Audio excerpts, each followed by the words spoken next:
think we'll make a start. We are waiting for a couple more people haven't yet turned up, but we've got a couple of presentations, so we'll make a start. Good morning and welcome to the Safeguarding Overview and Scrutiny Committee. I think it's probably best if we go around, because there's certainly people I haven't seen before. I'm Bob Spencer. I chair this meeting. I'm a county councillor for Codsall, to my left. I'm Jill Burnett, and I'm the Vice Chair of Overview, and I'm a County Councillor for the Kidsgrove area. Richard Ford, Vice Chair of Scrutiny, County Councillor for Watling South in Tamworth.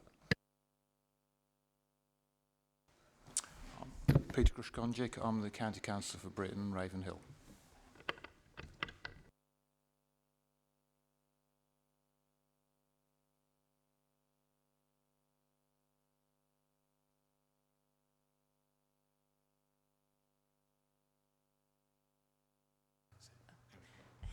Paris Ward, Commissioner Officer for Children with Disability.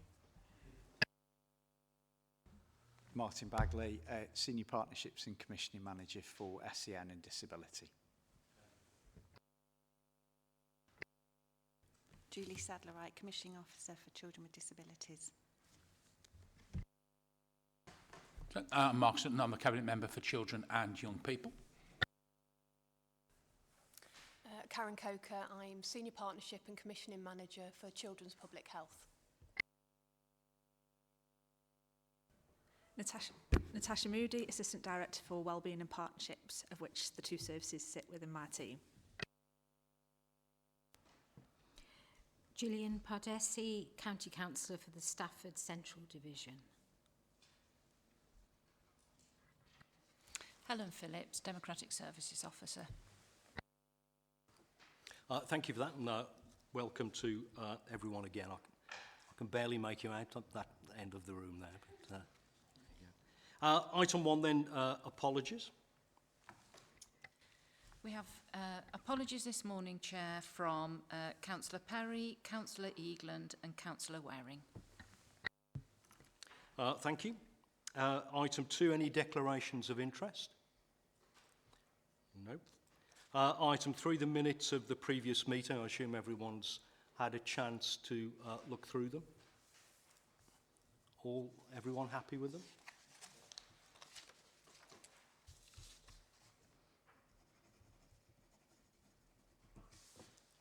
Thank you. Straight then into item 4 and young carers. I understand we've got a presentation. Mark, did you want to open it or straight into the presentation? Yeah, just very briefly, please, Mr. Chairman. So for this item here, Karen, to my left, will be taking us through the presentation, assisted by Julie here to my right, and of course Natasha will be here and be able to help as well. And Martin, who previously was involved in this subject before his current role, may also be able to add as we go through, particularly when it comes to questions. Obviously, how we are able to support all carers, but particularly young carers, as we're talking about today, is something that is really, really important. And this presentation will give you an update on where we are. So, without any further ado, I'll hand over to Karen, and she can take you through the presentation.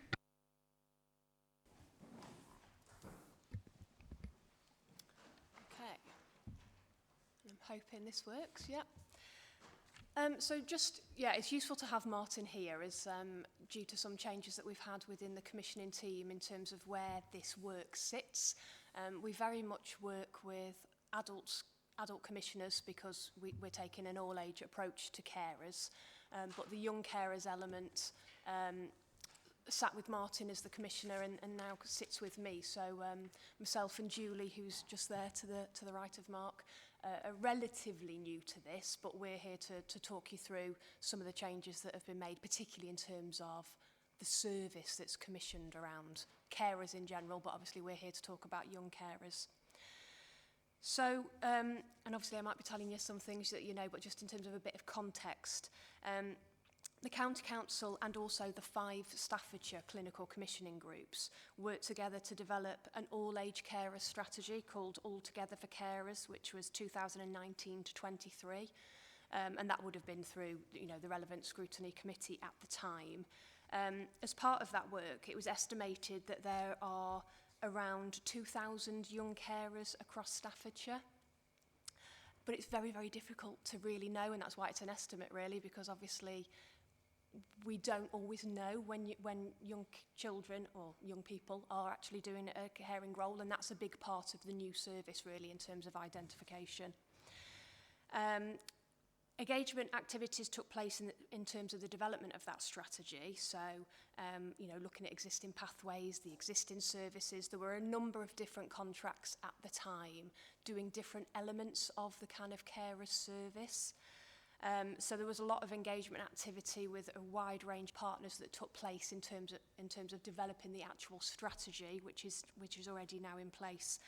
And 7 priorities were identified as part of that strategy, which were around improving information, advice and guidance, identifying carers, and that's all carers, but particularly young carers, obviously, from our perspective, having a life outside of that caring role, staying healthy, and especially, I think, around emotional well-being, which we'll touch on shortly, assessment and support, crisis management when it comes to that caring role, and the recognition and the value of the importance of having of carers and the role that they have. So that they were the sort of priorities as part of the strategy.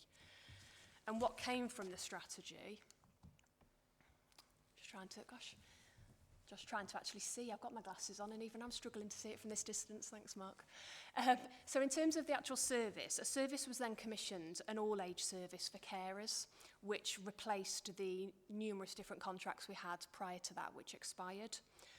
There was a slight delay in the service going live in that change of service provision, and that was because we were you know, in the midst of the pandemic, as you can imagine, so there were some delays, and the existing contractual arrangements were extended whilst all of this was taking place, and obviously officers in the County Council were being pulled into other work around the COVID response. But the service actually went live in April 21, so really we've only just had a full year of this new service. And from a performance reporting point of view, because we get quarterly performance reports, we've only had 3 quarterly performance reports, so that takes us until the end of December 21, because we are literally waiting now within the next week or 2 to receive the quarterly performance report that covers January to March. So just to give you a bit of context of the information we've got available to us at this time about the new service. So it's an all-age carers service. There's one lead provider, which is a provider called Encompass. They do subcontract to a range of other providers as well. So as an example, they subcontract to an organisation called Changes, which is a voluntary and community sector organisation who provide support around well-being, emotional well-being. So they provide the support around well-being for adult and young carers. So there are a number of subcontractors, but we deal with the lead provider, which is Encompass. So it's a bit of a clearer and more straightforward kind of contractual relationship, and I suppose it makes communication far easier than it was previously. So the aim of the service, or the pathway in general, is around providing that high quality and easily accessible information, advice and guidance. So there's that kind of one-stop shop, you know, people know where to go to get the initial support and advice around being a carer. An enhanced range of preventative support for carers of all ages in the community, and that's to prevent or reduce or delay the need for any additional or higher cost support for carers, or for the people that they care for, in fact. And then further assessment and support planning. One of the big changes that was made was that previously the assessment and care planning element of this was commissioned out, and one of the big changes was that's been brought in-house. So the County Council's first contact team do the assessments for carers of all ages, including young carers. So the assessment part of it is in-house. Once the assessments have been made, the referrals are passed on to the Together for Carers service. That's the way it's working. So encompass our, in terms of young carers in particular, encompass our commission to protect young carers from inappropriate levels of caring, which I think, you know, we would all be concerned about, to enable them to have their voices heard, obviously to reach their potential and to achieve in line with their peers really, who haven't got that caring responsibility, to improve their quality of life, and that includes physical and emotional well-being, and raise awareness. A big thing of it is around raising awareness of young carers. So there's lots of work that's happening with schools in particular, but other providers, other universal providers as well, in terms of how to identify young carers so that they can receive the support that they need whilst they're undertaking that caring role. So I know you probably won't be able to see it very well, but I think you've probably got the PowerPoint presentation as well, so hopefully you can see it a bit clearer. But this is a visual of the pathway. And so it just sort of shows that the first port of call is, generally speaking, the assessment. The first contact is with the first contact team at the County Council, and they undertake the assessment. We still have examples of where people make direct contact with the Together for Carers service directly, but the preferred route is to contact first contact at the council for the initial contact and for the assessment.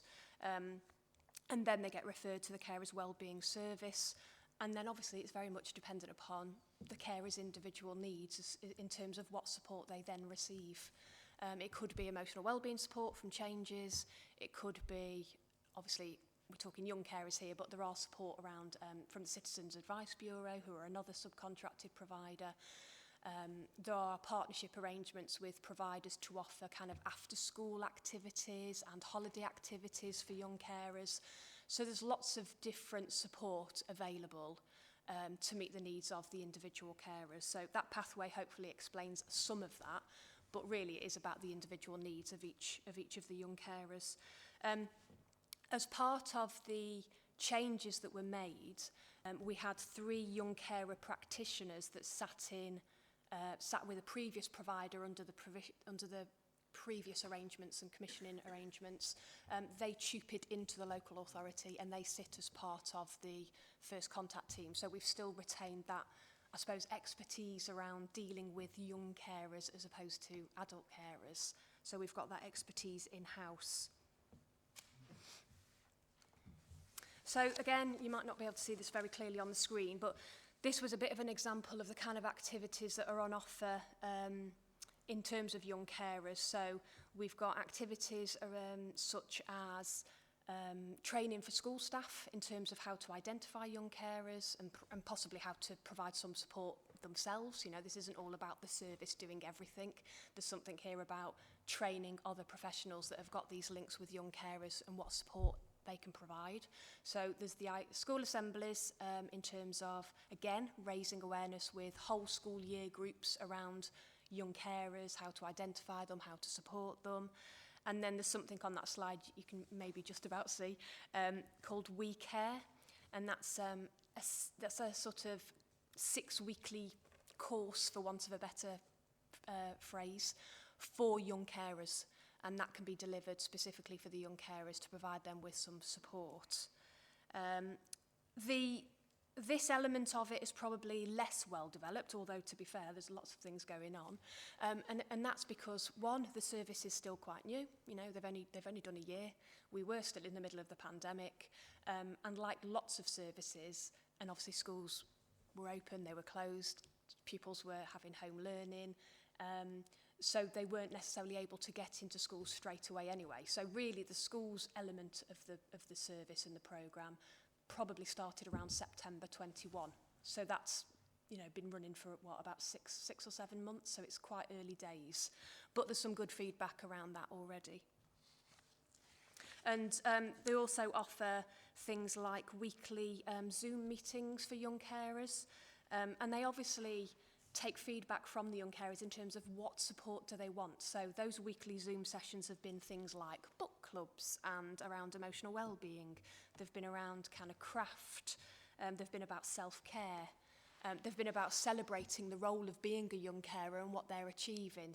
So they're very much led by the needs of the young carers involved. And again, they've been really well received. And I know sometimes we possibly get concerned with the use of digital. You know, they are Zoom meetings rather than face-to-face, but actually a lot of the time that goes down quite well because these young carers are obviously in different parts of the county, and actually there's been some really positive feedback by having them as Zoom sessions, and we've had some really lovely feedback and pictures of the young people involved. The next slide just gives you a bit of an idea of what the main service outcomes are. So this is the whole service. This includes all age carers, not just young carers. And the first 8 outcomes are absolutely relevant to all carers, regardless of their age. But you can see there's a very specific outcome in terms of outcome 9, which is very much about recognising the vulnerability, I suppose, of young carers. So that's been included as part of the service outcomes. And then on the next page, this is something that was included as part of the service specification for this service. In terms of that outcome 9, what are the measures of success? How are we going to know whether we are achieving that outcome for young carers? So these are the measures of success that were included in the contract initially. We've already been having conversations around, actually, in hindsight, these aren't necessarily the best measures or the only measures, and we're already starting to have conversations around what are more appropriate measures that we can get data for and feedback on that will tell us whether we are achieving outcome 9. So there's definitely still work to do on that. And certainly some of the conversations we've had more recently, as an example, just to give you an idea of our thoughts, are we need to look at educational attendance as an example. You know, young carers may not necessarily have good school attendance, and obviously not having that good school attendance, the impact upon their educational outcomes, the impact upon their later life is absolutely critical. So at the moment, we haven't got that as one of the measures of success, but we've had conversations around, well, actually that's crucial, and we do have that information available to us. So we just need to put the practicalities in place now. But that's just one example. There will be others that we need to look at so that the measures of success are more meaningful in terms of whether we are achieving that overall outcome. So we're still doing a bit of work on that. So if we've included just a snapshot of some of the data. As I said, we've only got 3/4 worth of data at the moment, but this gives you a bit of an idea. So you can see on that first slide, the year-to-date figure, so that's 9 months worth of data from April 21 to December 21. There were 126 new young carers registered with the service, and there's 184 in total. So I'm assuming that does mean that there would have been some existing young carers, obviously from the previous service, that have kind of transferred over, if you like.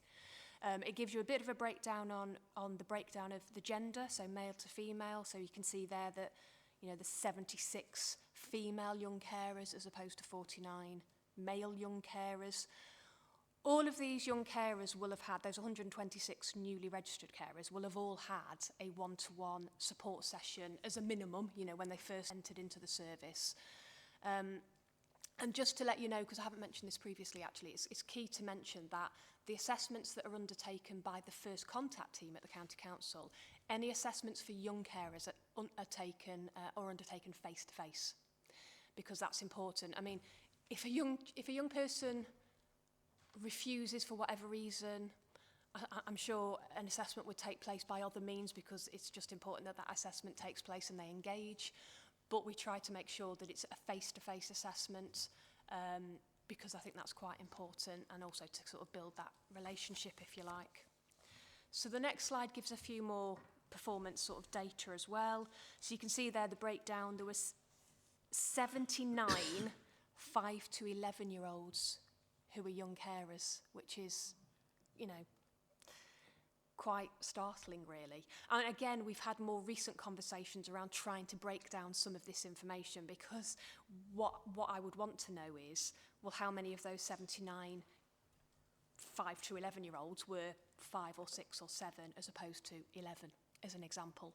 So again, we're going to try and dig into some of this data a bit more to understand it, because that makes a significant difference.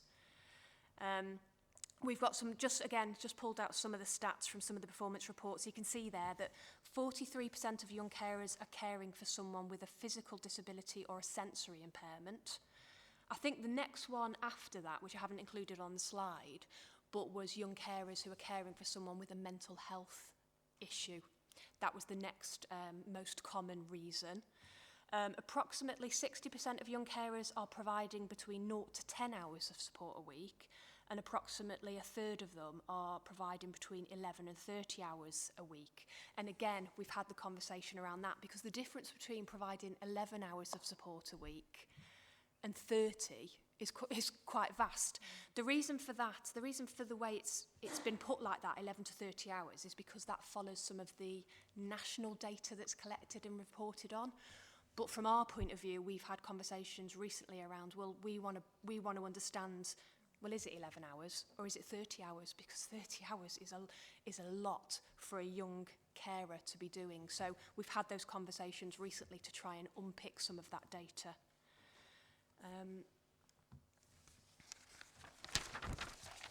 So again, this was a snapshot particularly from the latest quarterly report, which was Q3, so that was October to December 21. That was the last report we've had.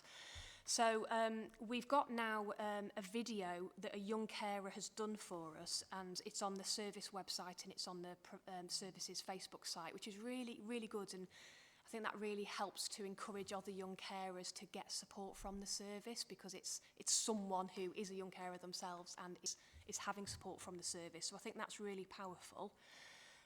In Q3, they'd identified and supported an additional 45 young carers. They'd delivered 22 face-to-face activities, which were attended by 156 young carers. So they were after-school activities, things like sports, games, crafts, drama. They'd engaged with the new Vic Theatre in Newcastle-under-Lyme, with the provider Make Some Noise, if you've heard of Make Some Noise. And where transport would be a barrier to access, there is a transport budget available, particularly for young carers, to make sure that when there are face-to-face activities, that not having access to transport isn't that barrier to access that provision, so that is available. And then this last, I think this is the last slide, gives us a bit of an idea around well-being support and what's come out of the sort of evaluation, if you like. So you can see there that of those young carers that access well-being support, one-to-one support, 73% improve their ability to maintain a positive outlook generally on life and so on. 73% have seen a reduction in the negative impact of their caring role on their life. 64% improve their self-esteem. So there's some quite positive feedback, and that will have come out of a sort of assessment that looks at before and after, before they had that support and after they've received the support, to see what the difference that support has made to those young carers. We've got lots of feedback in the quarterly. I mean, we've only had 3 quarterly performance reports, but there's some really good feedback from parents of young carers themselves. We've got some actual comments and feedback that we can share at future meetings about what young carers have said themselves about the service. And the provider and the subcontracted providers are very open to getting that feedback from young carers to further develop and enhance the service, because at the end of the day it has to meet their needs, and we've already seen evidence of the provider making changes to make the service more accessible to young carers and to meet their needs in terms of their interests. So there's lots of positives, but it is still very much in its early days. So I think that's probably it from me, and over to questions. I can thank you for that. That was really interesting, and as in same measure, perhaps slightly worrying as well, with some of the issues that you talk about. Just a couple of questions before I open it up. You spoke early on about, and I think you described it as an acceptable level of caring.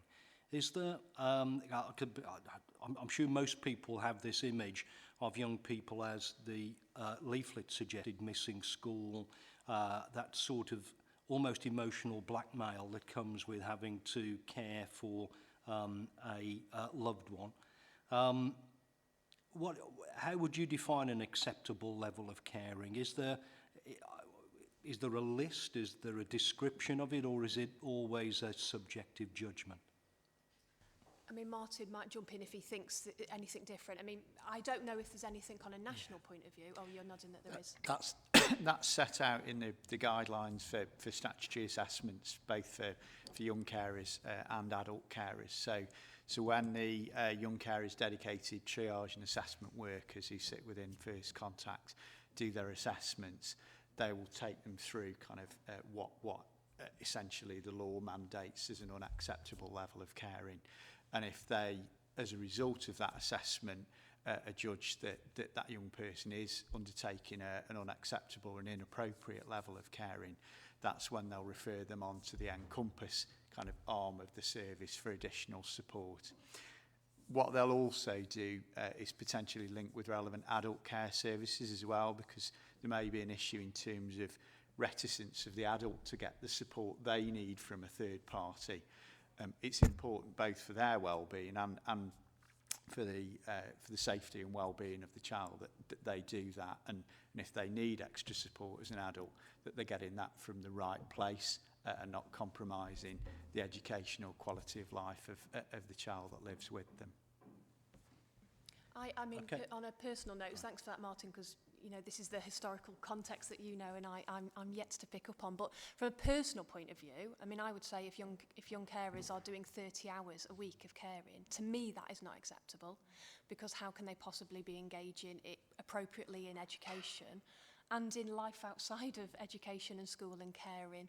And that's why I want to dig more into some of the data around, well, what proportion of those young carers who are doing 11 to 30 hours of caring a week are more at the higher end, because what needs to change, what else can we do to support them, because to me that is unacceptable. I suppose then can we reassure ourselves that there are no 5-year-olds doing 30 hours of caring as per what you've just demonstrated on there.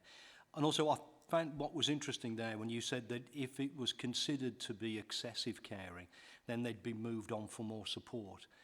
Does there not come a time when someone says this is unacceptable and actually there isn't more support? This individual cannot be doing this. It just isn't good for their mental or physical well-being. Yeah, absolutely. So the way the first contact team work is they link very closely with children's safeguarding teams and with adult safeguarding teams as well. Irrespective of the hours, actually, if we uncover that a young person is providing personal care to an adult, if they're doing that for an hour a week, that's too much. That's a safeguarding issue in terms of how that needs to be dealt with. So it's kind of a little bit more nuanced than just the hours. It's kind of the type of care they're providing. But certainly, if we did uncover safeguarding concerns as a result of those carers' assessments, then we'd bring in relevant safeguarding teams as kind of befitted the needs of that family unit. And I think the other, because you're right, Martin, it's not just about the length of caring time, is it? And I suppose one of the other things that sort of particularly concerns me, and again we need to dig into it in a bit more detail, is the second most common reason for young carers doing that caring role was around caring for an adult with mental health issues. Well, we know that young people or children and young people who've got a parent with a mental health issue are more likely, obviously, to be impacted themselves and potentially have mental health issues themselves. So again, it might not be, in theory, a large amount of time dedicated to that, but that could be incredibly detrimental to their own mental health. So yeah, you're right, Martin.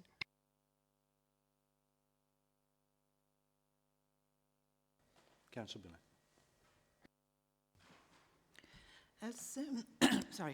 As someone who I work for an agency that provides care in the community for vulnerable adults and children, and I have concerns about that there's not enough respite care for these young children.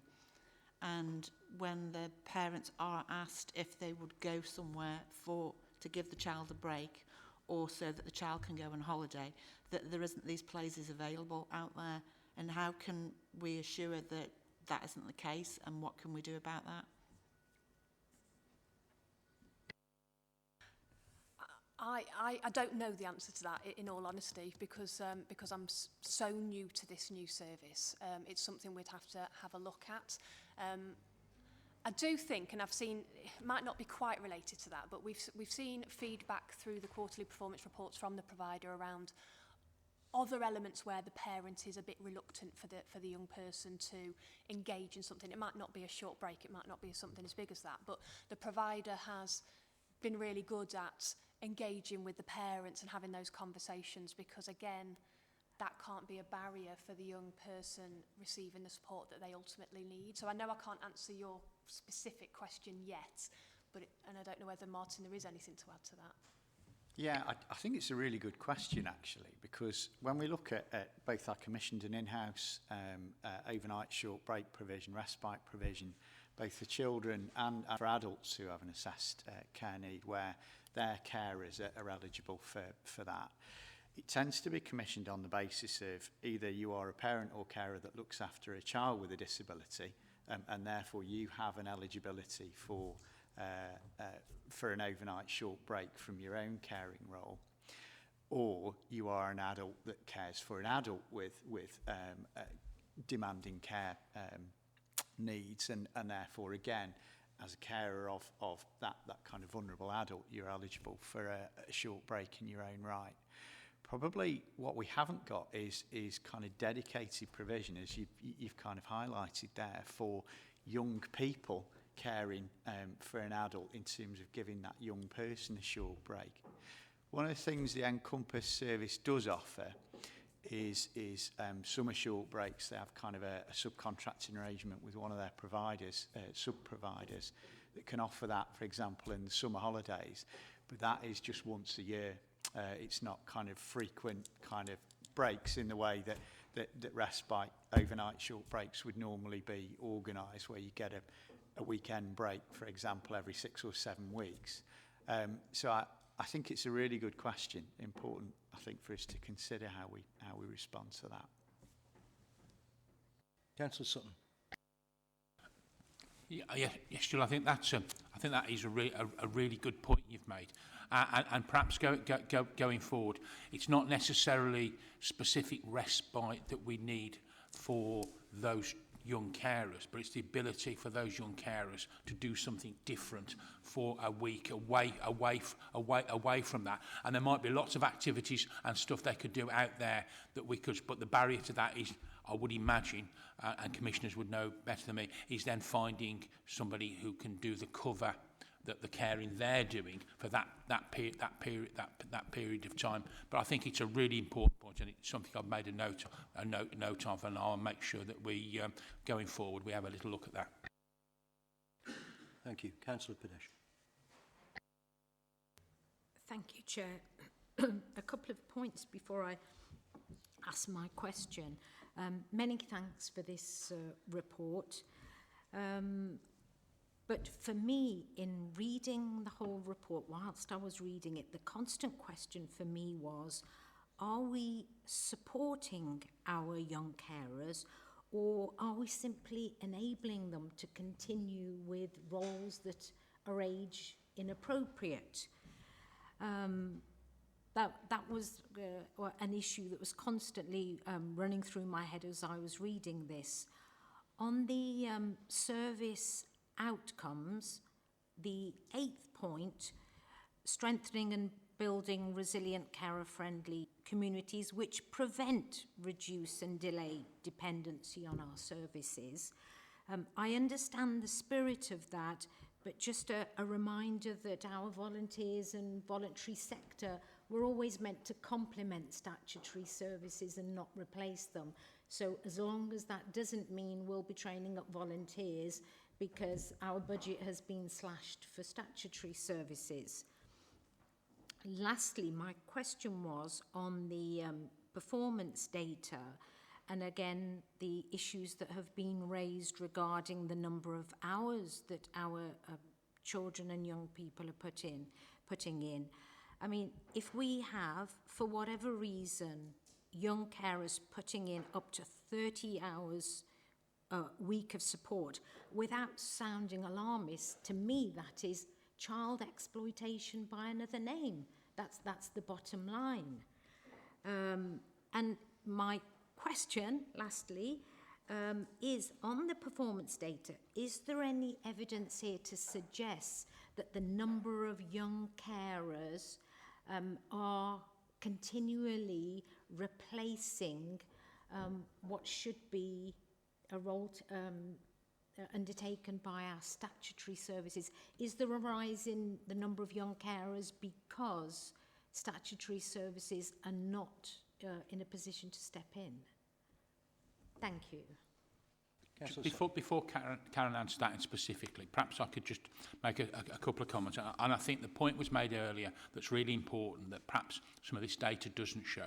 And there's caring for somebody, and there's caring for somebody, isn't there, so to speak. So, you know, and what I don't know, and the question I will be asking is, when we've come to that, when that data's been collected about 30 hours, is making this, and Karen's pointed this out a little bit before, is that making that data, you know, qualitative, not just quantitative, because it really, I think that really is an important point. And the other question I will have that I will take back is about is this care for people who just have an assessed need, or is it just generally when the person they're caring for doesn't have an assessed need and wouldn't be entitled, as it stands at the moment, for any statutory support? And that's a question I can't answer, and that's something I will personally be going and asking forward. I don't know whether Martin can answer any of those before Karen comes in and answers the specific point of the councillor. Yeah, so following the assessment of need, if the adult that the young person is caring for has a level of care need that meets the threshold for support from adult social care, that would be referred to a social worker within adult social care. And I think it's important to offer that reassurance that if that adult, you almost have to assess it from the perspective of, if the child wasn't there, how would we care for that adult? Would that adult meet the threshold for support from social care in their own right? If the answer is yes, then you make sure that's put in place. You kind of, your option isn't, oh, well, the young person can do a bit of that. You know, quite honestly, you have to take them out of that really to protect their own well-being. So that absolutely would happen. I can offer that reassurance. But I think there is a wider point about that's only for those young people who we know that are presenting for assessment. There will be young people that haven't been assessed and triaged that we don't yet know about. And I think one of the other things we did in the run-up to the redesign of the service and taking the assessment element back in-house is a colleague of ours, Claire Cartwright, led a piece of work across all our children's operational teams to make sure that all of the individual assessments we use across children's services are asking the right questions. So it's not just kind of what's the immediate presenting issue of this young person. It's getting underneath that to say, if we've got a young person that's frequently not turning up for appointments with whatever service they happen to be supported by, if they're turning up unkempt, if they're turning up tired, are we asking the right questions in respect of, are you looking after another family member or somebody that you live with? And if they are, making sure that they are referred to the carers assessment and triage workers for those statutory carers assessments. Just adding to what you just said there, Martin, as you said, because we only know what we know. We only, you know, unless a carer or somebody makes a referral for a young carer to first contact, we don't know, and that's where the sort of preventative element and the work with schools and other universal services around identifying young carers and trying to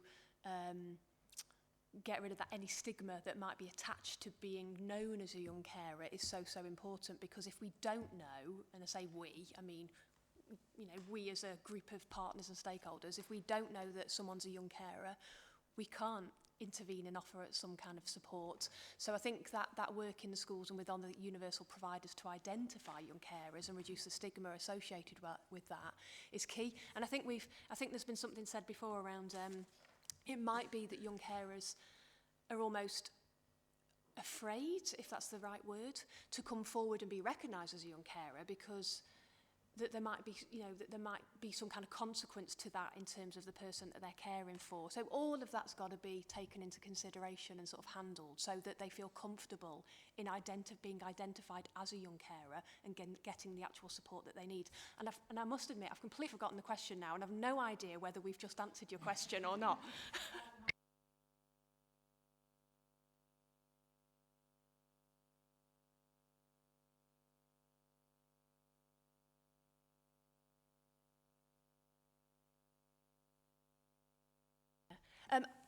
I don't think we've got that in the performance data. I don't think we would be able to tell that from the performance data that we've received so far. Anecdotally, I've had feedback from other commissioners in-house and the First Contact team that that isn't the case. And obviously, this is like anything, isn't it? That if over time we get more and more young carers identified and accessing the service, that's not to say that we've suddenly had this growth in young carers, it's that we've identified them. It's that the service is working well in that bit of the service which is around identifying them in the first place. So we in some ways we shouldn't be worried as such that over time it's like, oh gosh, there's more and more young carers being supported by the service. That's because we know who they are and they're getting the support that they need. So I know I'm not totally answering your question yet, but I think there's nothing that's worrying me at the moment around that, but it's something we can kind of keep our eyes on. Yes, please do. For want of a better word, do all young carers willingly and happily take on their role? I mean, surely there must be some young carers who are either thinking or say, I don't want to do this, I can't do this, for whatever reason. Is it about choice or is it because there's no other option? And I think it's difficult to answer, but I definitely think there's going to be an element of that, isn't there? There are going to be some young people who don't necessarily want to do that caring role, or not to the extent that they're doing it, but because of their love for the individual that they're caring for, which is usually immediate family, they may not want to say that because they feel like they're letting somebody down. But that's where we need those sort of skilled professionals within the service, and we've got those young carer practitioners that transferred from the previous service who've got those kind of skills and knowledge and that kind of that ability to interact with young carers, and the way you interact with a young carer is going to be very different to the way you would act with an adult carer, to kind of get underneath that, really, because they're not going to be in a good place emotionally. They're not going to be achieving the things that they want educationally or having a life outside of the caring role if that's how they're feeling. And that's really part of the service's remit, is to get under that, really, and to meet the needs of each individual young carer. Thank you for that. Oh, sorry.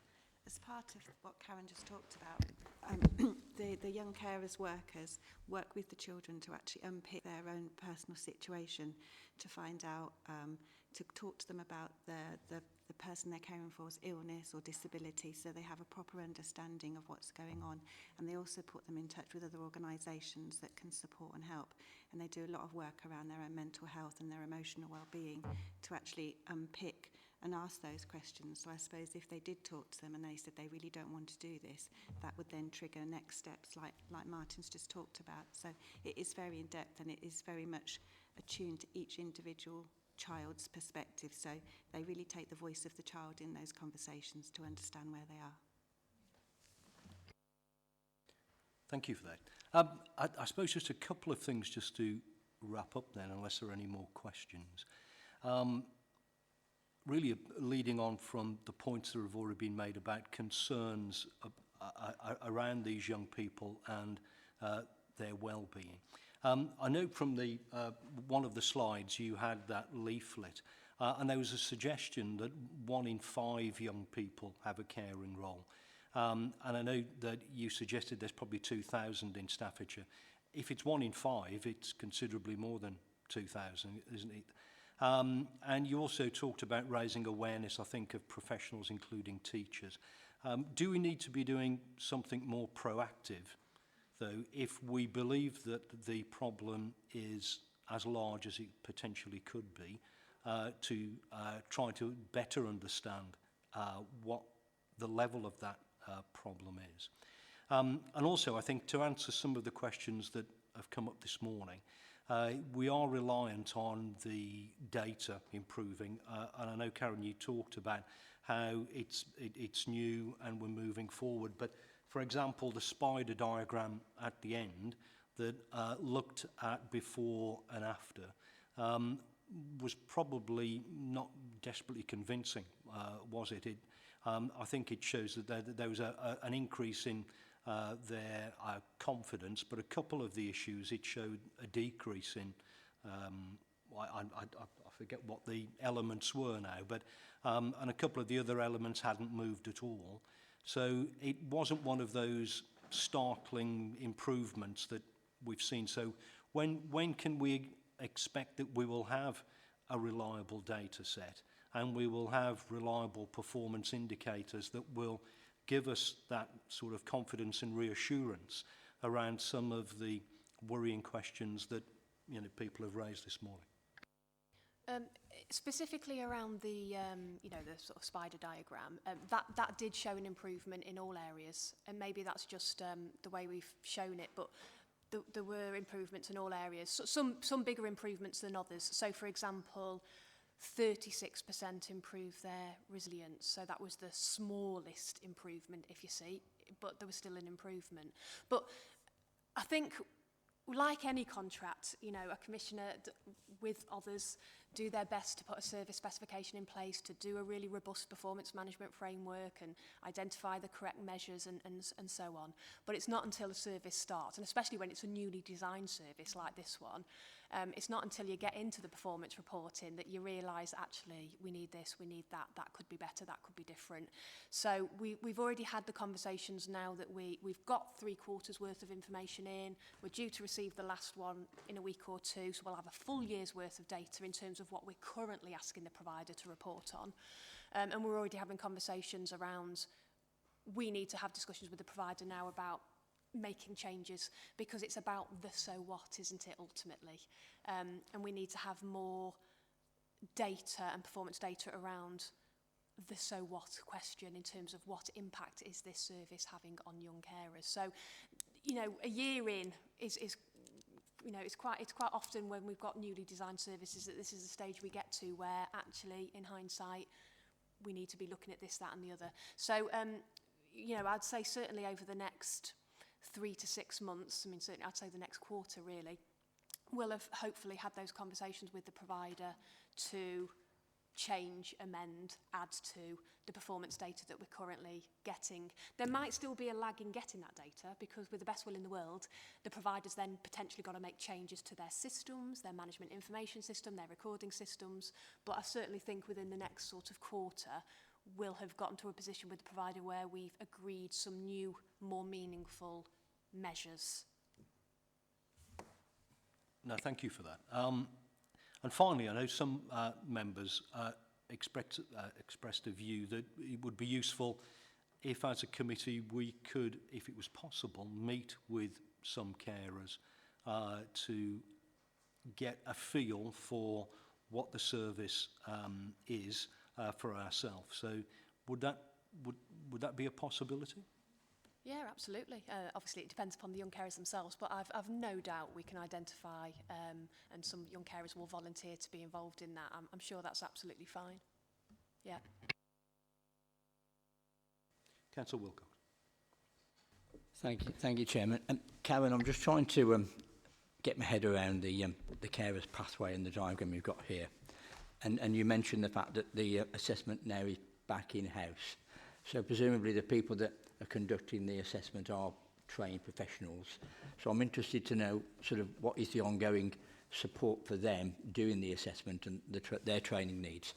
And then where you mentioned the fact that a carer chooses not to have an assessment, I'm just interested to know what normally have you found the reasons that people choose not to have an assessment. And if they don't, is there any way that we keep them on the radar that suggests we go back to them after a certain amount of time just to make sure that their circumstances haven't changed. And I know you mentioned here either 12 months or as required. What does or as required mean? Does that mean that they've got in touch with us again? Or I'm just conscious, I'm perhaps not putting this in the easiest of ways, I'm just conscious to make sure that we're not having carers who are not being assessed but are caring. How do we make sure we don't lose contact with them? And what's the mechanism for making sure that we go back and revisit that? Thank you, Chairman. So the service, well, actually, I'm probably jumping a step ahead here. The first contact team will absolutely do their best to do the assessment. And like you say, they will have had relevant training and so on in terms of how they approach people, and in particular young carers, to sort of sell the benefits, if you like, of the assessment, and to kind of allay any fears that young carers may have, like some of the ones we've mentioned earlier around, oh gosh, if I have an assessment and I talk about some of the concerns I've got, that'll impact upon that person that I love and that I'm caring for, and I'm worried about that. So obviously there's training for the staff undertaking the assessments around how to engage with young carers. But at the same time, it is still a choice, isn't it? I mean, ultimately, a young carer, I'm not aware, and I don't know if you are, Martin, if you're aware from historical reasons, whether we have a lot of young carers who, once they've referred, then decline an assessment.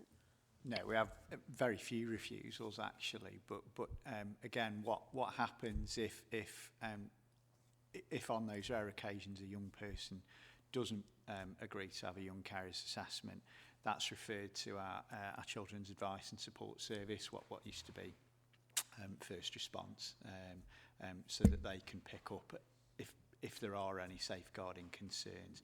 So even if that young person doesn't want support, that they don't slip off our radar. And I think that's one of the key advantages of actually bringing assessment back in-house, because their details, the fact that we've contacted them is on our records then, and that can be shared across relevant internal teams in a way that was more problematic when the assessment element was commissioned out. In terms of the reviews, in terms of, I think, does it say 12 months or as required? I think that's more that's around, it might be that a review needs to be done earlier than 12 months. And obviously that's going to be very dependent upon the needs of that individual young carer and what the assessment uncovered and what the kind of care plan is and the support plan is. So it might be that, you know, frankly, 12 months is too long to wait, and actually for that young carer it needs to be done earlier. So that's what it means. It's very bespoke to basically the individual young carers themselves. And can I just sort of add, alongside of that, the service does lots of professional briefings, so they do a professional briefing every month. So any organisation can join that and listen to it. And what we've also been trying to do is link in the young carers service with other areas of our work. So we've linked in a presentation to all of the HAF providers, the holiday activities and food providers. So all of the providers that deliver that have an understanding of this service. So if they do come across any children that they're concerned about, they can talk to them about this service. Please do. Just on the assessment then, so is the assessment done face-to-face or in the home, or is it done different channels? It's face-to-face.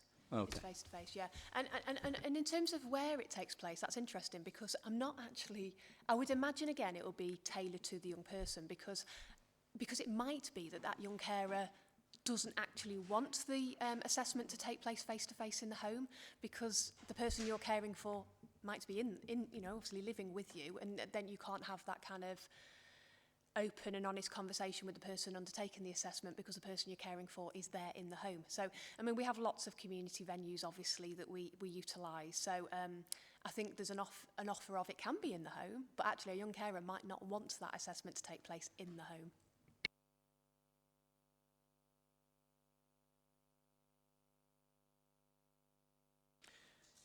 Thank you very much. I don't think there's any more questions.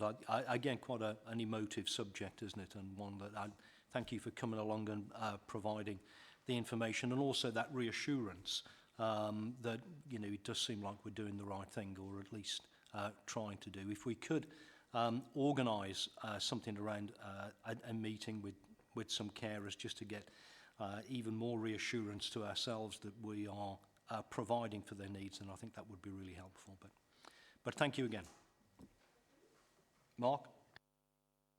Yeah. I mean, just finally on that latter point, it may well be that that's worth doing through the Voice Project or something like that looks about the voice of the child, the best way to be able to do that and go about doing that. But generally, I genuinely feel that with being able to support, identify, support young carers, we're very much in a better position than we were previously.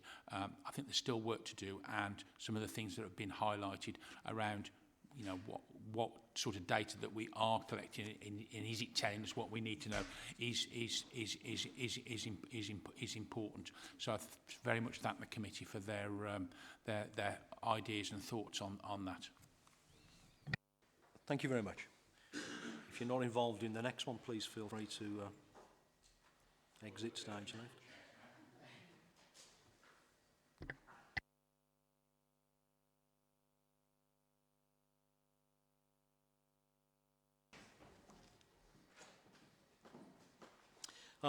Item 5 then, community support, one-to-one intensive support for people with children with disabilities. Mark, over to you. Yeah, very similar to the last item in the fact that I did a brief introduction, and then Martin can start off going through the presentation. And we don't have anybody here who was previously involved in this who can add anything. So it's just the officers as they are here. So yeah, as you've said, home care and community-based support for children and young people with disabilities in Staffordshire, and again a update on where we are and what we've done so far. So if I may, over to Martin.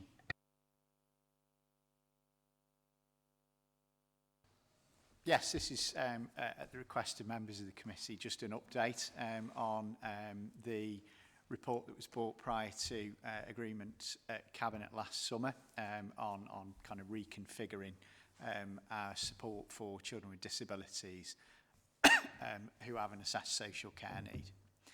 So, just to recap briefly, apologies for the small print, but the services in scope for this were home care support.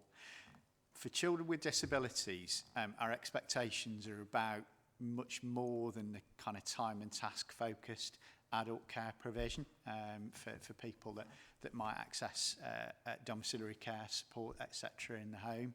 So we're looking for carers that when they're doing those home visits, predominantly either side of the school day, either end of the school day, that are not just helping with washing, dressing, bathing, feeding, etc. to help prepare their children for school or for bed or after school. But they're doing that in a way which is enabling those young people to develop additional skills and a level of independence through that provision. So it might be, if the young person is hungry, that the care worker doesn't go and make them a sandwich, that they work with the young person to help them make their own sandwich or make a drink, or whatever is within the capability of that young person with a bit of support. So we talk about support rather than just care. This is about kind of helping and enabling young people. So that can be broader than the time and task kind of model that kind of predominates in adult social care. It's about helping those young people access community facilities and activities.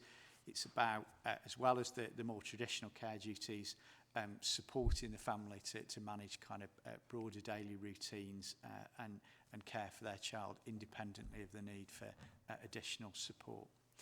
In addition to that, there were 3 other blocks of service that we included within the scope of this exercise, which were complex needs and urgent care, which is an area where historically we've been thin in terms of our number of independent provider options for children with disabilities.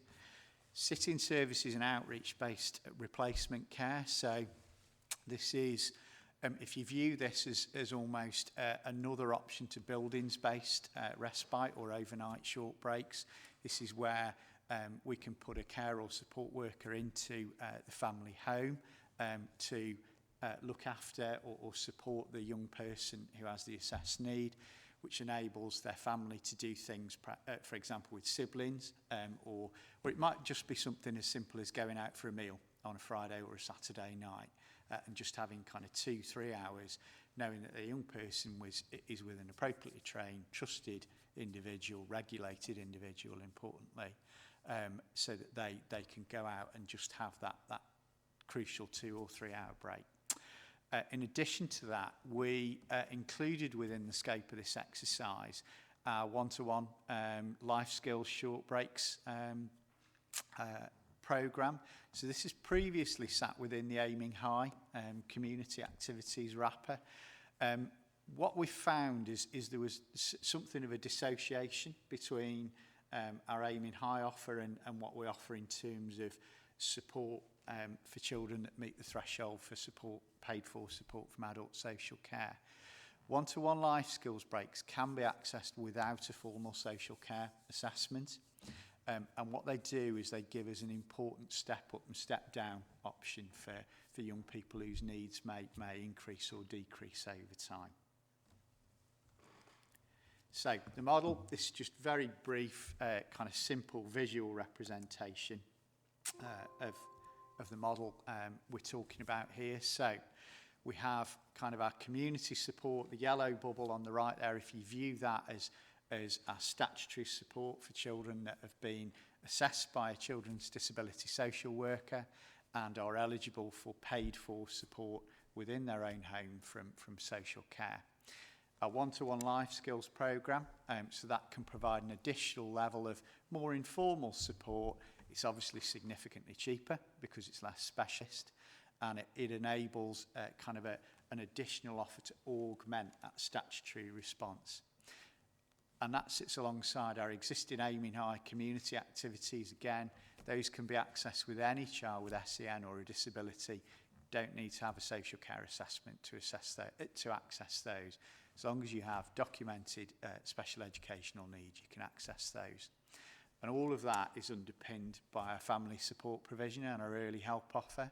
So one of the things we've done alongside this that our colleague Selena Del Corso has led on is the recommissioning of our Tier 2 family support provision.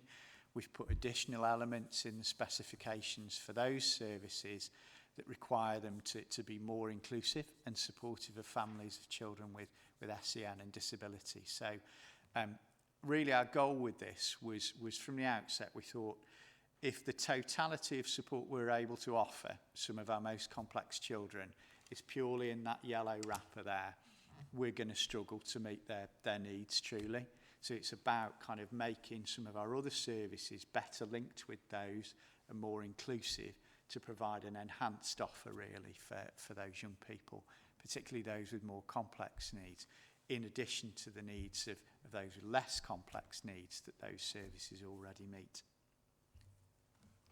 So these were the issues when we brought the proposals pre-cabinet here last May, that we said we needed to overcome over the last 10 months. So we had and still do have challenging market conditions with ongoing staff shortages across the care sector.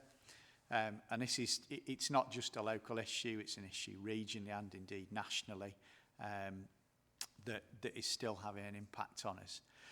One of the things we did have at that time was a limited number of commission providers as well. So we had a relatively limited choice in terms of commission support and options for our social work teams to really tailor packages of care to the needs of these children. Limited new entrants over the previous 3 or 4 years, and we had a fairly rigid fixed contracting framework that didn't allow us really to have the flexibility to contract with new providers at that time to add to our contracted options. And as a highlighted previously, there was a lack of options really to flex support up and down to meet need as that waxes and wanes. And of course, we've got the ongoing impact of COVID-19, particularly for this group of children, some of our most clinically vulnerable children, and the need to manage that carefully and appropriately. So this is what we've done since last summer in readiness for April the 1st this year, which is when the new contracts have gone live. So we've completed a full open tender of all 4 service types. We deliberately split them into 4 lots this time. Ironically, the elements for the sitting service and complex needs care were included in the previous spec, but because they weren't perhaps picked out in a standalone way for clarity, we found our providers struggle to mobilise staff with sufficient skills and experience to deliver some of those services, which is why we've kind of split it into those 4 distinct blocks this time. We've used, with the support of our procurement colleagues, what's known as a flexible framework this time. And the important thing that offers us is the ability to reopen it at regular intervals, so 12 monthly intervals, so that when we're having conversations, as we do with potential new entrants, whether they're new entrants from neighbouring areas or whether they're new entrants from adult social care that currently provide support services to adult social care and are interested in also providing support for under 18s, we can have those conversations. In fact, you had a conversation with the provider just this morning, didn't you, Paris, to that end?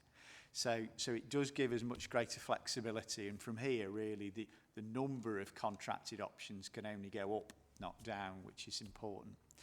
We have, where we previously had 5 providers, we've now got 11. So we're at least kind of on our way to achieving our aims of having greater choice and competition.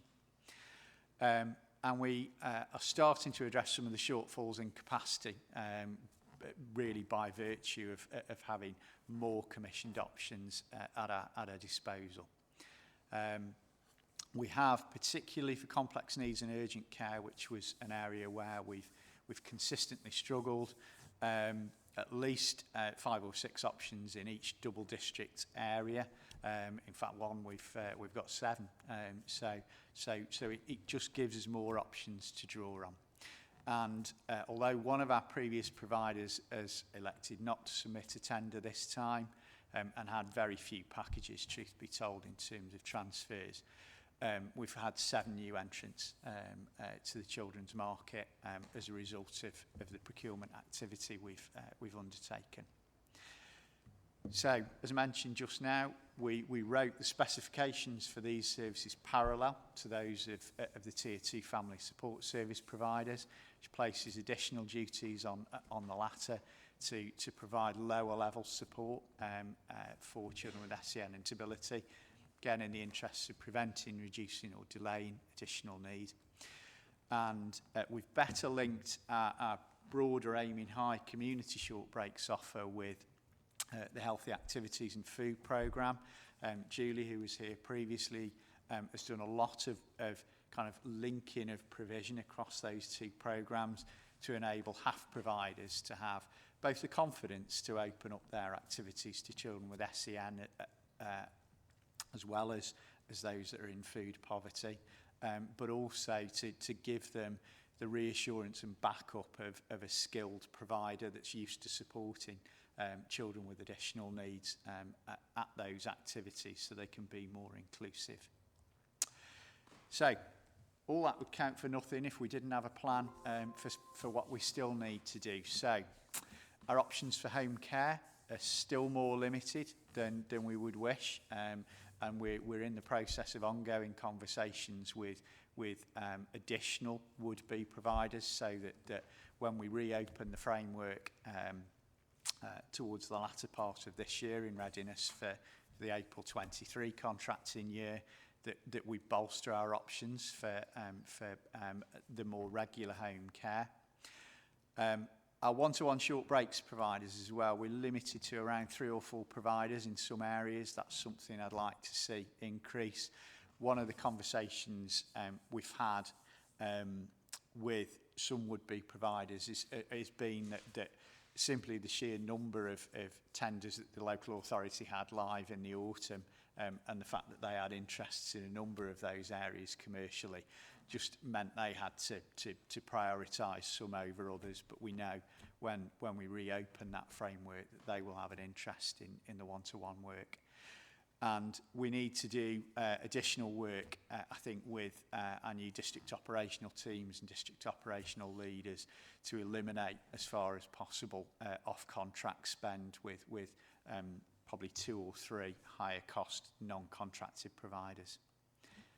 So this is what we need to do in terms of alternative methods of delivery. So you might remember when we brought the proposals last summer, one of the things we did highlight is that in the light of ongoing challenges amongst the independent sector providers to recruit and retain staff in the care professions, that we would look at the viability of in-house delivery, where we might have more direct control over provision, as another option to commission support.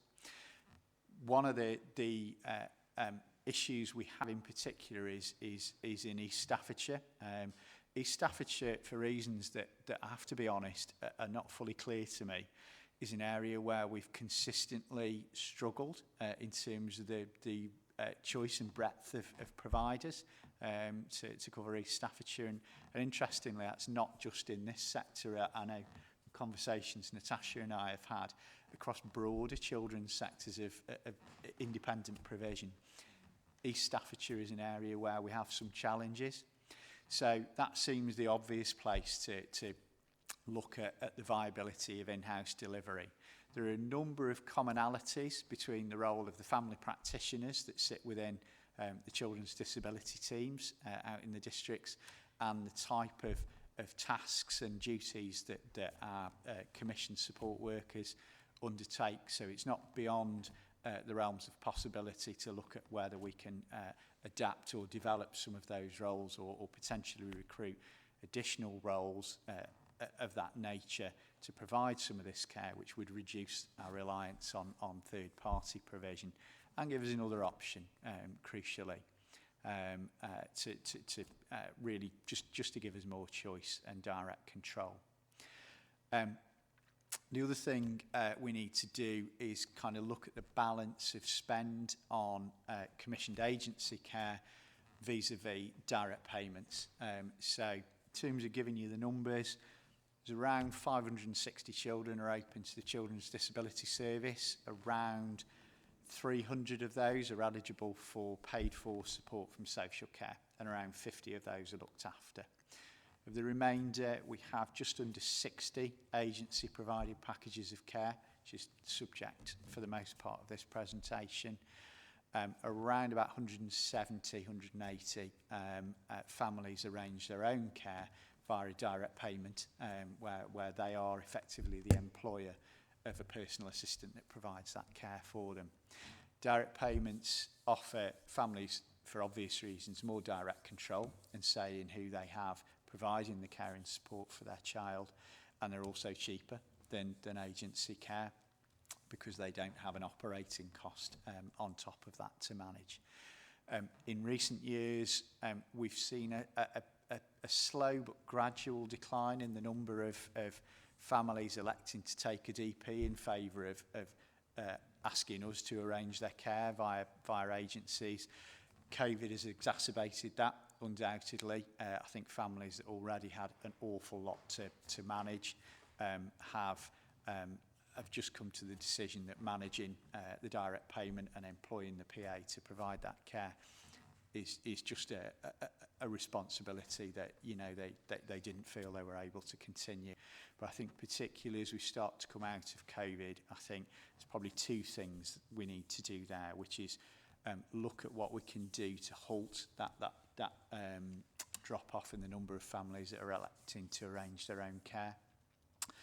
I think we need to do more to help families understand what good support looks like in terms of our role helping them understand how to get the best from their PA. And we also need to make sure that we're paying the direct payment at a sufficient level that allows them to retain their carers within their employ, and that they don't then leave for other employment options. And that is really where we are to date. So it's just really reassurance. Things we said we'd do by now, we've done. Really, the acid test comes from this point onwards in terms of the effectiveness of that new model once it's had time to bed in. Martin, thank you for that. A really comprehensive description, and it looks like we have made quite a lot of progress, and that's really encouraging. Any questions? Councillor Burnett. Right. So I work for an agency, and I would like to know how we can ensure that when we're using agency staff to provide these services and that they're going to get regular people from the agency and not just complete strangers every time they have a visit. Because I know when I go into somebody, I have to have like perhaps a load of training. Then it takes a while to get to know the child you're working with or the adult, and or the teenager or whatever age it is, and then the next minute that person's gone and they've got another agency worker and we're back to square one again. I know it's been difficult during COVID and there's been a lot of people off, but I really think this is something that we should look at quite closely, and it does affect this person's life a lot as well. I'd absolutely agree with that, and you know, it is an important point, and not one I could offer absolute assurance on. I think the level of staff churn within the sector is still high.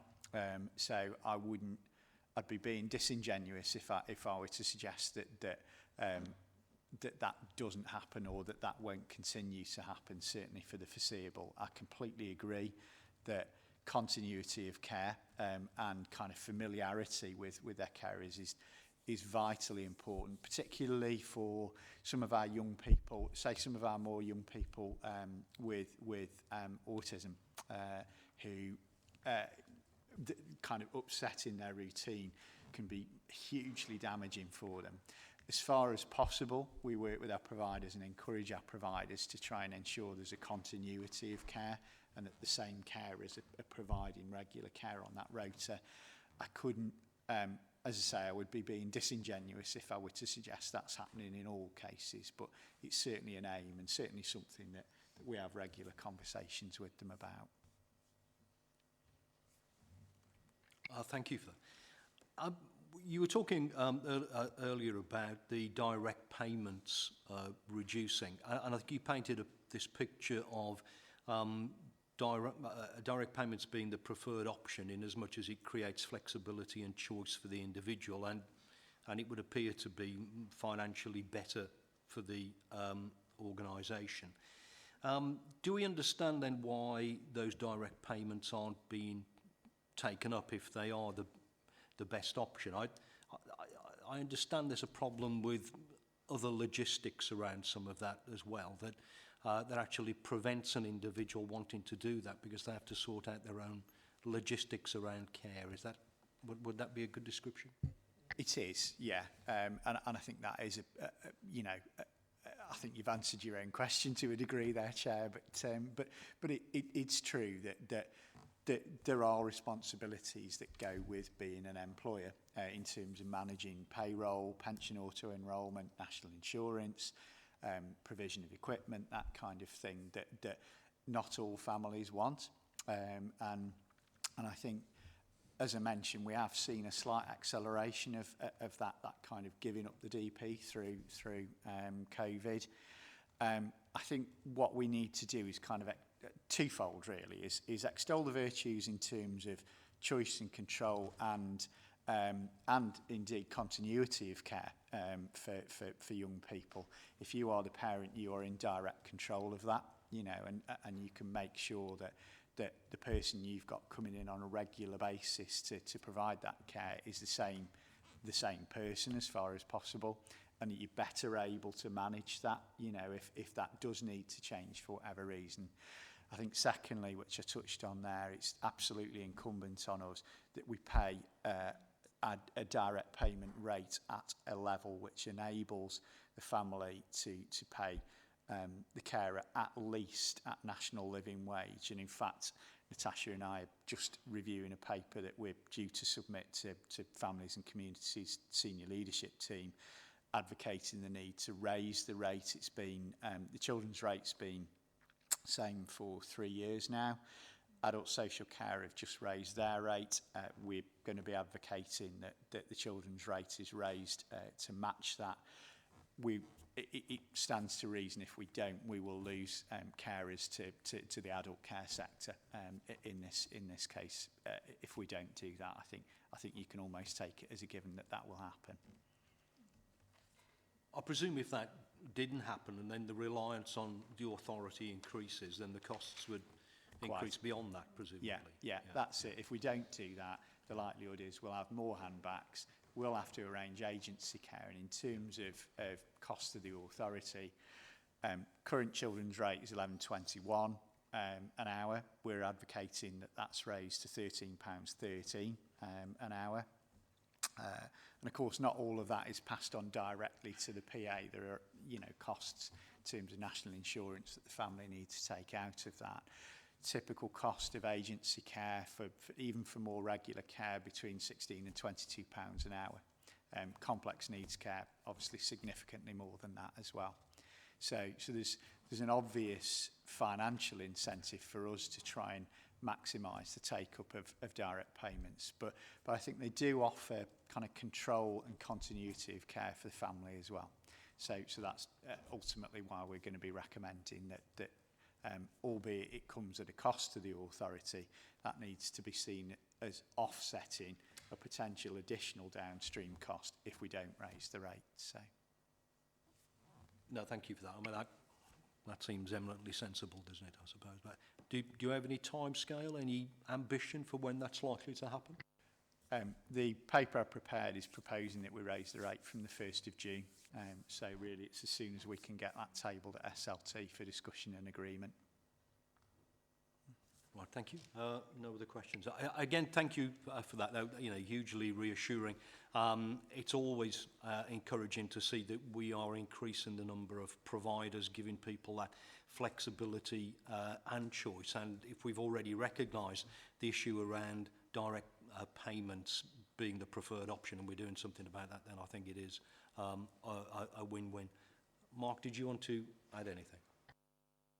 The only thing I will add is, and on one of the slides without going through them, the work that we're trying to do in relation to the holiday activity and food programme, and some of those providers that have done some excellent work, and particularly as we have that funding now for the next 3 years, so not just you know, for 12 months, and you know, so we've got some stability in there. So the ability to work with some of those private providers who do some excellent work to enhance what they do, to be able to include some of the children that Martin's been talking about, that this refers to, I think is another excellent way forward, and not just as an addition, but part of. I'd like to see part of, you know, business as usual going forward.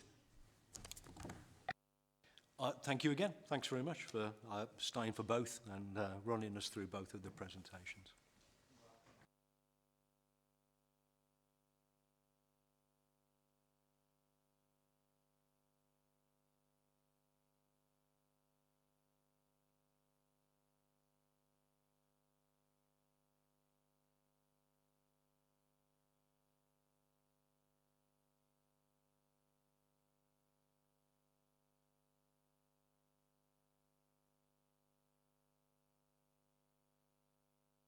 Sexual harassment in education.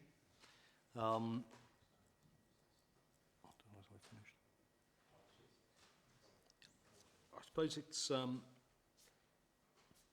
little disappointing we don't have anyone here. I think we made invitations. I'm still a bit confused about where we are with this and what is supposed to be happening with it. I know, Helen, you've got some feedback from the other committees. Would it be useful for us to hear that feedback first before, and then rather than reinvent the wheel? Yes, thank you, Chair. So, unfortunately, Reverend Metcalf, who chaired the Spotlight Review, isn't able to come today. It's Easter, isn't it? So he's had some problems with these varying overview and scrutiny committees. He has sent forward an introductory note, if you'd like me to just run through that. So he says, the Everyone's Invited phenomenon in June 2020, there were thousands of testimonials of victims of rape and sexual violence posted online for all to see.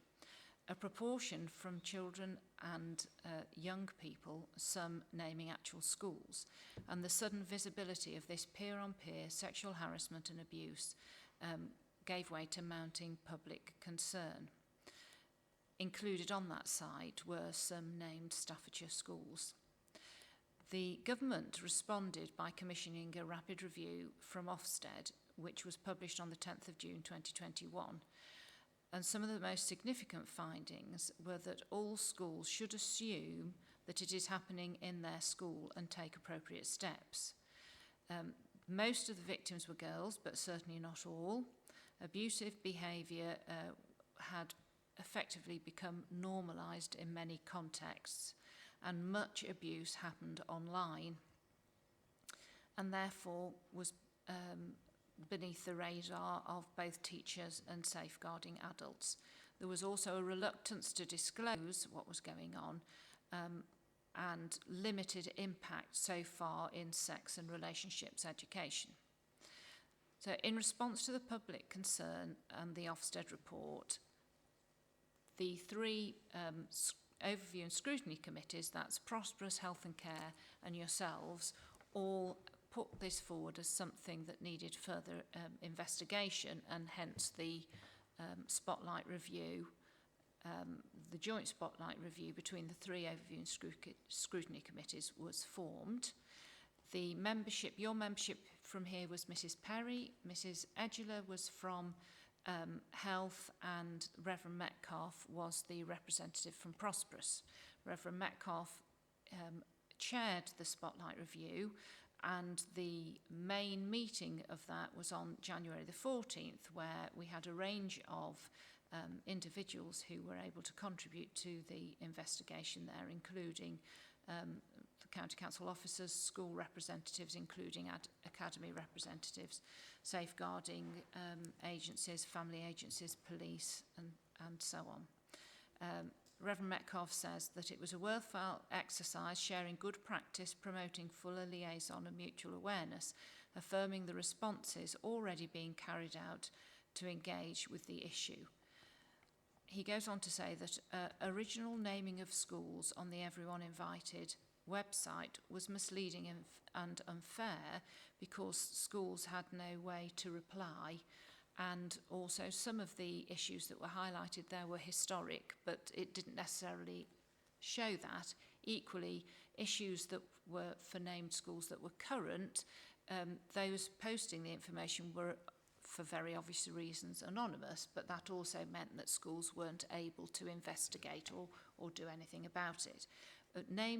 Schools' names have been taken off the website now, but nevertheless, it was that website that gave the impetus for these further investigations, so extremely useful. He goes on to say the report contains a substantial range of recommendations. The issue has ramifications in wider society and points to a larger social problem. And he goes on, as the covering report suggests, to recommend to the scrutiny committee that they consider the recommendations, and if they are comfortable in endorsing those, then they will go through to the cabinet members for their executive response. I sat in when the reports were considered both by Health and Care and Prosperous, and feedback from both Overview and Scrutiny committees was that they felt it was a timely and useful report, and they thanked the members of the Spotlight review for the work that they'd done. There were various comments made around the report, but on the whole, which will be fed back, amalgamated and fed back to the Cabinet member. But on the whole, they endorsed all recommendations.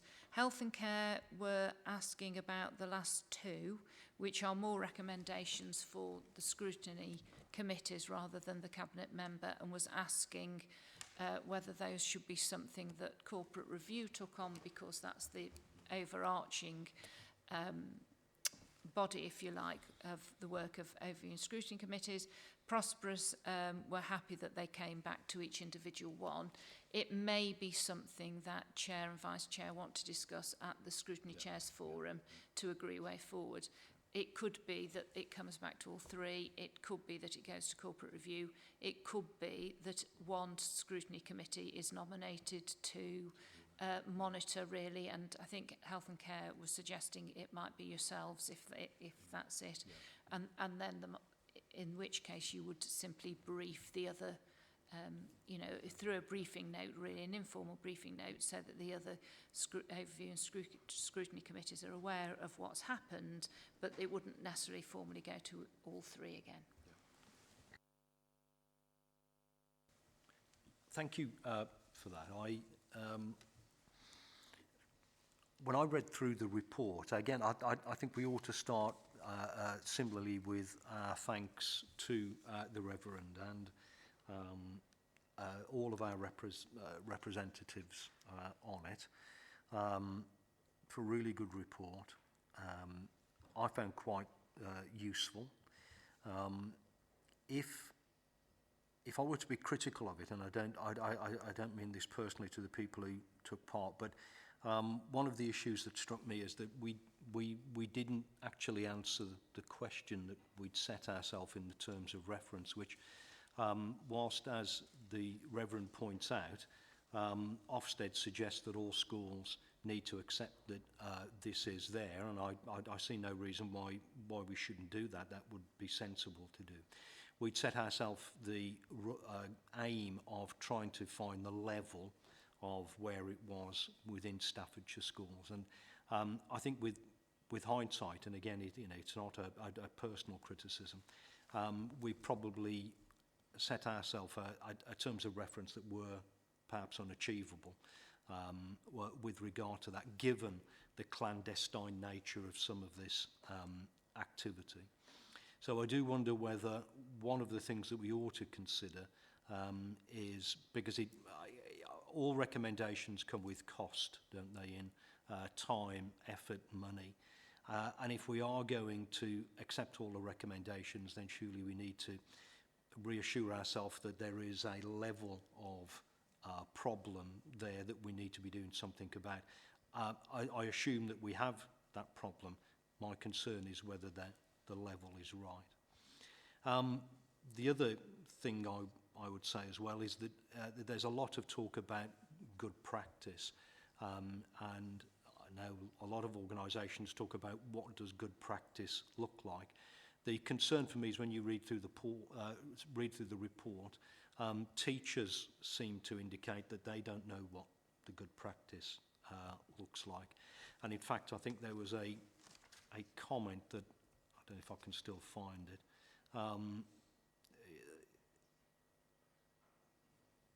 oh, that was it.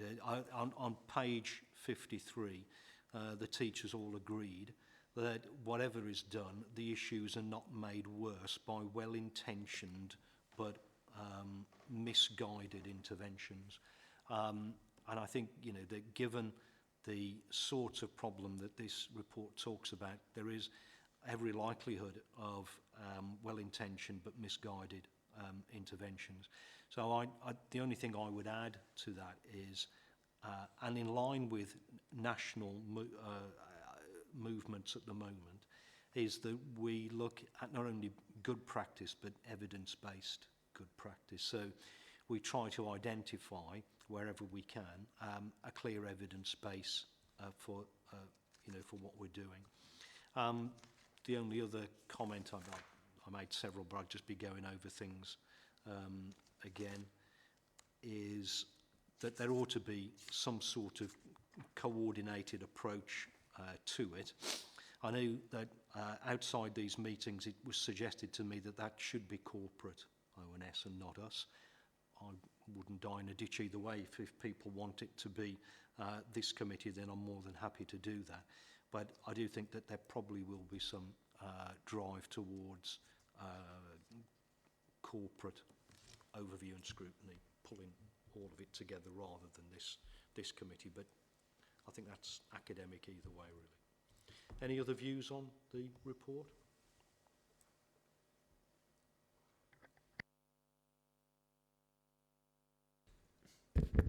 Yeah, Bob, thank you.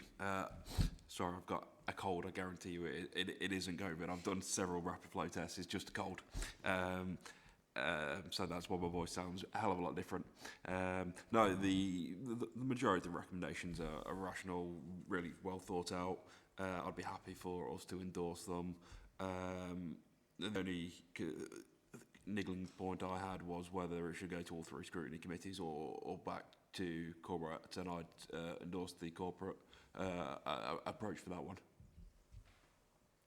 Thank you. I think, as Helen suggested, it might be an idea that we put it on the agenda for triangulation or something when we're all there, and then we can thrash the finer points of who takes it forward out there. Any other comments? No? Thank you very much then.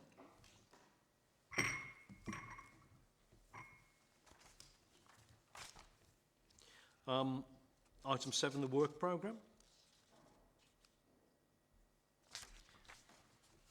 Helen, could you take us through if there's any burning issues? So the work programme, we're at the end, aren't we, of this municipal year. So our next meeting, we haven't got a main meeting. Our next meeting is in June, which is when we'll be looking at the new municipal year, and there are obviously some items that come to us annually, but we'll be looking at work programme planning again for that year.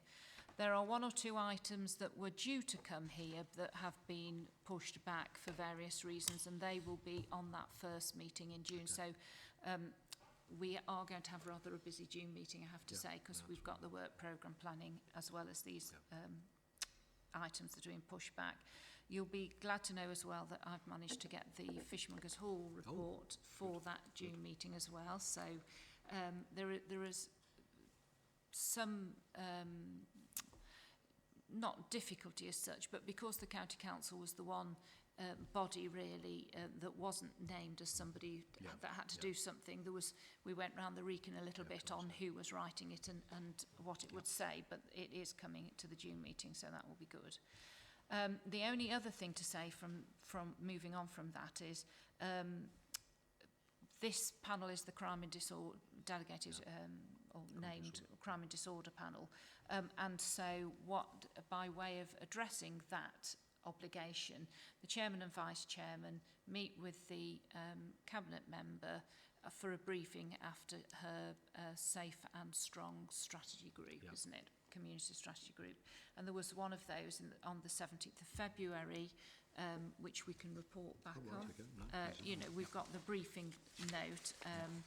If members feel there was anything specific that needs to be considered from that.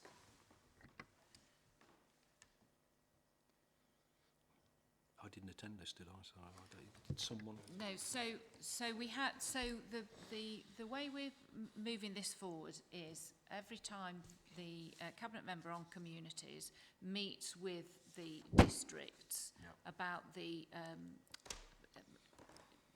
community safety, essentially, they have what they call a safer and stronger community strategy group, and after each one of those, she is going to meet with the chairman and vice chairman On the last one they had was on the 17th of February, and she produced a briefing note because we had some difficulty in actually getting to meet. So if I just run through this, the idea is that after that briefing then, if there are anything specific that is of concern to this committee, we can ask for further scrutiny work to be done on that, which will come then as a standalone report. So they looked at that time, they had two presentations, one on hate crime and one on modern slavery. The hate crime was a presentation given by Robert Neeson of Staffordshire Police. And if I run very quickly through it, there's a coordinated early intervention protection unit in place with support, and it's called Uniting Staffordshire Against Hate, to support victims, a commissioned service in operation across the county. The government is currently refreshing the hate crime strategy. There has been a rise in 28% in reported incidents in the last 12 months, which is not unexpected because of the pandemic restrictions. However, the numbers remain lower than in August 2019. I'm just running through. Racial hate was the biggest theme reported, followed by sexual orientation. The police have improved their recording processes to record hate crime, and they have a 2 to 3 step plan to deal better with repeat victims. Moving on to modern slavery, an overview of modern slavery activity was provided by the lead for adult safeguarding on the exploitation team in Staffordshire Police. They have monthly partnership tactical level meetings to take place with other agencies, including the local authority, so we'd be involved, not ourselves, but officers will be involved in that. The national referral mechanism allows the referrer to submit without informing police, but the information does get passed to the police in due course to record onto systems. And it was suggested that awareness training for housing, environmental health and private sector frontline staff would be beneficial. The meeting also received an update from the Community Safety Strategy Assessment on domestic abuse, community cohesion and tackling extremism, fraud, public place and serious violence and child exploitation and county lines. So it's whether or not anyone wants to take anything further on that. Plan, don't we, to have a members meeting? Do we still plan to have one prior to the June meeting? Is there one? You know, we had last time, we had a meeting for the members and then we got together with the authors of the reports and then we have the meeting. Is there a date for that? So we had a preview meeting. This was the first one and this was a trial essentially. So at the 28th of February meeting, members suggested that would be helpful, didn't they? The first one we did was this one. If members feel that's helpful and they would like that to be a standard format, then I can put those in. At the moment we haven't got them in because it was this was the trial to see if everybody felt that was useful. Certainly as we move into next year, and I note that we've got dates to be fixed for various things, and there was also a conversation that I've had with the Cabinet, as all chairs have, about recognising that the scrutiny panels are quite a crowded space, and we seem to have reports coming back to us, and also reports coming to us that don't automatically, in my opinion, look like they ought to be here. They should be somewhere else. I just wonder whether it's an ideal opportunity for us to have a pre-meet with all of the members, so we can agree on what we'd like to see, an element of prioritisation around some of that, and things like this policing report, as helpful as it is about hate crime and modern slavery. I do wonder whether, you know, communities, the message I hear from communities is, what are you doing about reducing crime? You know, not, you know, some of those finer points. So I do wonder whether that gives us an opportunity to iron out some of those issues if we could find another date. I was just wondering, couple of years ago, I went on a modern slavery training course, which was really informative and really good. I wondered if there was anything like that going, Helen, that we could perhaps go to or arrange. I can certainly have a look. I'm sure there will be. I'll take that up with colleagues who organise member training and see if we can find something along those lines. Would it be, rather than because the pre-preview meeting is very much looking at the agenda for the meeting that's coming up, yes. So it's very specific on that. Would it be helpful, because we haven't actually got a meeting in May, so we have got a bit of leeway on this occasion. Would it be useful, particularly because the June meeting is quite a busy one already, to have another informal session which is just looking at work programme planning for the new year? Yeah. Would that be helpful? I think so, yeah. A very similar to the 28th, where it's very informal, and it's just a discussion to try and plan the work programme. Yeah. It would, I think that would be. Also, things like those sort of reports. You know, I know that we are just invitees to the meeting after Safer and Stronger, but I do think maybe we ought to try to influence what is coming out of some of that.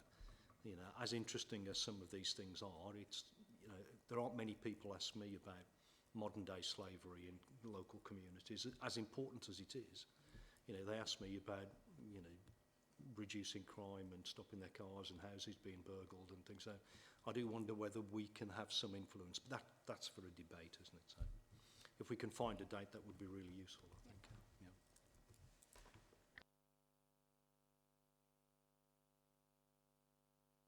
Anything left? Exclusion of the public, there's nothing else, is there? No? Well, thank you very much. I'll draw it to a close, and thank you for coming.